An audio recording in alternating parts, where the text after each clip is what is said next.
दरम्यान नागपुरातील राड्यानंतर पोलिसांनी रात्रभर कोम्बिंग ऑपरेशन करून 80 जणांना अटक केली आहे। त्या सगळ्यांना गणेशपेठ पोलीस स्टेशनमध्ये ठेवण्यात आले। पोलीस स्टेशन बाहेरून आढावा घेतलाय आमच्या प्रतिनिधींनी।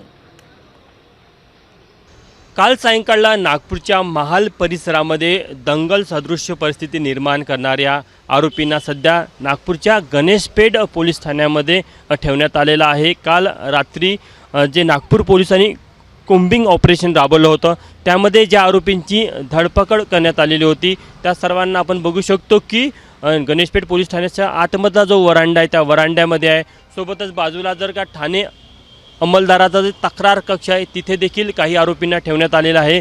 काही आरोपींना ज्यांना मेडिकलची गरज होती त्यांना मेडिकलमध्ये देखील पाठवण्यात आलेलं आहे। आणि एकूणच जर जे चित्र आपल्याला पाहायला मिळत आहे सध्या नागपूर शहरामध्ये तणावपूर्वक शांतता आहे। दोन्ही बाजूने तिथले जे स्थानिक नेते आहेत त्यांच्याकडनं लोकांना शांत राहण्याची विनंती केली जात आहे। मात्र पोलिसांनी जो आतापर्यंत तपास केला त्यामध्ये काही सोशल मीडिया अकाउंट्स आहे ज्या माध्यमातून काल दुपारपासूनच काही आक्षेपार्ह मजकूर पसरवण्यात येत होता, काही व्हिडिओ व्हायरल केले जात होते ते देखील नागपूर पोलिसांनी आयडेंटिफाय केले। जवळपास 55 असे सोशल मीडिया अकाउंट्स आहेत ज्या माध्यमातून आक्षेपार्ह मजकूर व्हायरल करण्याचं काम केलं गेलं।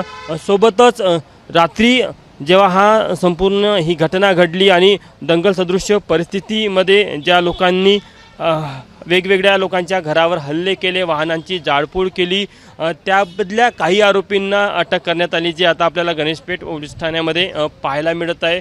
विशेष करून CCTVच्या आधारे त्यांची ओळख पटली गेलेली आहे। काही आरोपींना ज्या परिसरामध्ये ते पळून जाण्याचा प्रयत्न करत होते त्या परिसरातनं त्यांना पोलिसांनी पकडलेलं आहे। प्राथमिक तपासामध्ये पोलिसांनी हीच माहिती दिली की तत्काळ घडलेली ही संपूर्ण घटना आहे। पोलीस आधीच त्या परिसरामध्ये तैनात होते, मात्र एकाएक एक मोठा गट शिवाजी स्मारक चौकाकडे आला आणि त्यांनी एकाएक हल्ला केला आणि दुसऱ्या बाजूने देखील मग हल्ला करण्याचा प्रयत्न झाला। मात्र मध्ये पोलीस होते, पोलिसांनी एका बाजूला शांत केलं, ते तरुण शांत झाले, मात्र दुसऱ्या बाजूचे तरुण अत्यंत उग्र होते आणि ते जेव्हा पोलीस त्यांना हुडकावून लावण्याचा प्रयत्न करत होते तेव्हा गल्ल्यांमध्ये जात होते आणि गल्ल्यांमध्ये जात असताना तिथल्या स्थानिक नागरिकांच्या घरावर ते हल्ला करत होते, तोडफोड करत होते। त्यामधले जे 46 आरोपी आहेत सध्या गणेशपेठ पोलीस ठाण्यामध्ये त्यांना पोलिसांनी ताब्यात घेतल्याचं पाहायला मिळत आहे। कॅमेरामॅन व्यंकटेश नायडूसह तुषार कोहळे, ABP माझा, नागपूर।